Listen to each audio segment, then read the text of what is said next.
What's going on, everybody? Welcome back to GmiasWorld. And a lot of you guys have been asking about the Field Pass. With all these other cards that are being dropped right now, it's starting to become very, very obvious that EA Sports does not care about the value of what they have in the Field Pass, and it's just a way for people to be able to play the game with suitable overall cards. For instance, Teddy Hendricks is a bum, and he's probably one of the worst cards that's ever been made in the game for this year, but he's been better in previous years. Now, some of you guys are asking about the fact that he may get an out of position safety and stuff like that. That's not the point. The point is I'm getting a lot of new viewers and my veterans that are asking, gee, is it worth it to make this part of our life where EA wants us to log in every day and do all this garbage, and they're dropping such trash cards? So let's take a look at really what's going on, right?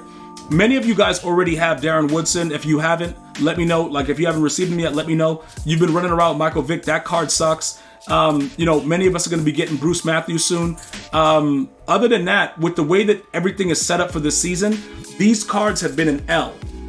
So the whole purpose of grinding this mode has become really, really bad. Madden Ultimate Team has really become more of a money-hungry, money-grab type of situation, and the community is starting to get frustrated with the way that EA is doing it. It's not a lot of other things with challenges. They're forcing us to play 1,000 solo battles. Everything is stupid, right?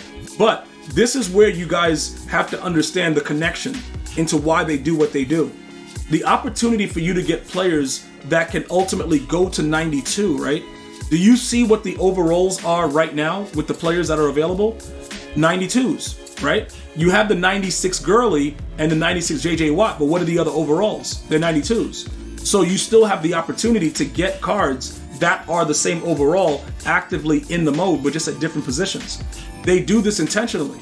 Now, Michael Vick being as terrible as he is, I don't know whose decision that was, but it is what it is. Ultimately, right now, you don't really have an option. If you're not going to spend money, you're going to have to grind the game and deal with these trash cards and, see how it works out based on what they give you. Now, as far as discounted abilities and getting abilities like set feet lead, Michael Vick will not unlock that.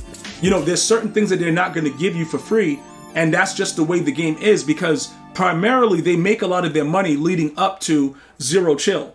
Okay, so if you're asking, I've been getting this question a lot, should you be grinding it? My point is this: are you going to continue to play Madden after the season? Because if you are, then obviously it makes sense. If you're just done with it, or you're going to be done after Zero Chill, realistically it doesn't matter. Like, I'm going to go through it, but I'm never going to probably have Vic in my lineup unless for whatever reason they tune him and make him be able to move like a regular dude, because he moves around like an idiot for the most part. He's a left-handed quarterback, so rolling to the right is really nasty. Everything is stupid. And before you guys say, yeah, but he's left-handed, in previous Maddens, it didn't matter if he was left-handed or right-handed. It didn't matter. You could roll out when rollout was a thing. You know what I'm saying? The rollout right now is very similar to Madden 22, but 22 was still more OP. Look, this is the way that EA Sports has made the game, and a lot of what the game is not going to change. You have about 2 more months of them actually even paying attention to the game because of the MCS and doing certain things for content, because after that, people don't really play the game as much. We got a lot of people that are trying to win, so they're going to, promote the game. They're going to be going after the new cards. This is what they're trying to do. They're trying to get money. Now, realistically, if they wanted more people playing the mode, they would make these cards better, because people would have to grind for it, and it wouldn't even be a question. The problem is, a 91 Darren Woodson that sucks. Like, everybody's like, yo, I just unlocked him and he's garbage. But they did that for theme team purposes.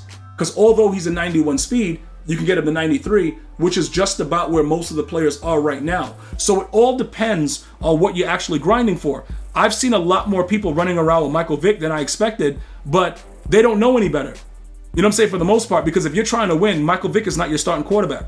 But people will use him, and they'll put him on a theme team and get him a little bit more OP, and that'll work out as far as the regular season pass. So my answer is, if you're going to continue to play Madden after Zero Chill, you should be grinding the Field Pass. Now, the competitive Field Pass is a completely different thing. The reason that this is very, very interesting is they've actually been giving out decent cards. Like, I've seen Jack Campbell on many, many teams. So they've done a better job with the competitive Field Pass than the regular season Field Pass, because these players have more of an impact on the game. When this guy comes out, because he's such a tall tight end, right, he's going to be a problem. This guy's going to be a major issue. So is it worth it in the competitive Field Pass over the season pass? I would guarantee and say yes, because not only if are these players sellable if you get them early enough, they're better. They are better players overall than the season field pass. So EA has separated it based on monetary value, because you can't ultimately get this card fast enough if you don't play head to head.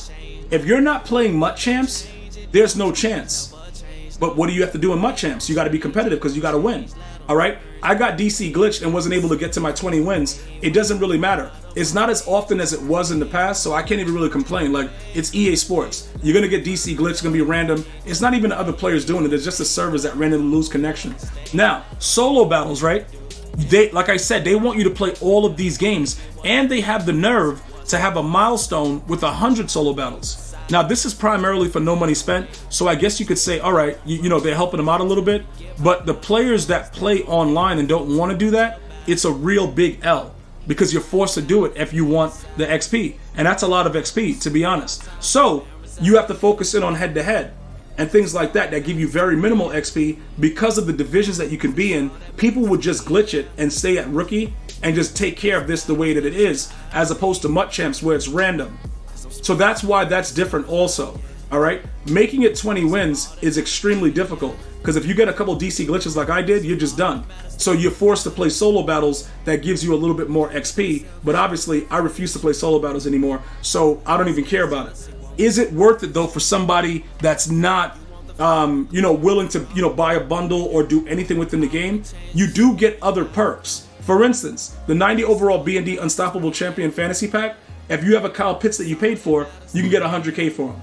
So there's benefits to it, but it has to be worth your time, because time is also money. That's your currency right now, and that's what EA is dealing with. So you would have to look through it and say, okay, I got some legend packs, right? And I opened them up this weekend. What was in there? Straight dookie, garbage. It was better when they had it the way it was before, where they guaranteed a player, but then I saw other people pull good stuff from it. So it's all randomized. But that's another thing that makes it like, yo, why would you take that away from the people that are grinding the game? Why would you take away that opportunity to just get a guaranteed 92 or 93?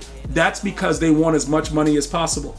But at the same time, you can possibly get something really crazy out of the pack. So that's their argument, all right? Again, the players are a lot better with the competitive pass, so even if you don't get the one that's auctionable, he's going to be good on your team for a decent amount of time. He will be somebody that you'll be like, oh, okay, I could probably go ahead and rock out and see what's going on with this. Definitely 100%. You know what I'm saying? So it all depends on what it is. If you, like I said, if you're just done with the actual, the pay to play stuff and you just can't deal with it, there's nothing I can do to motivate you to do it.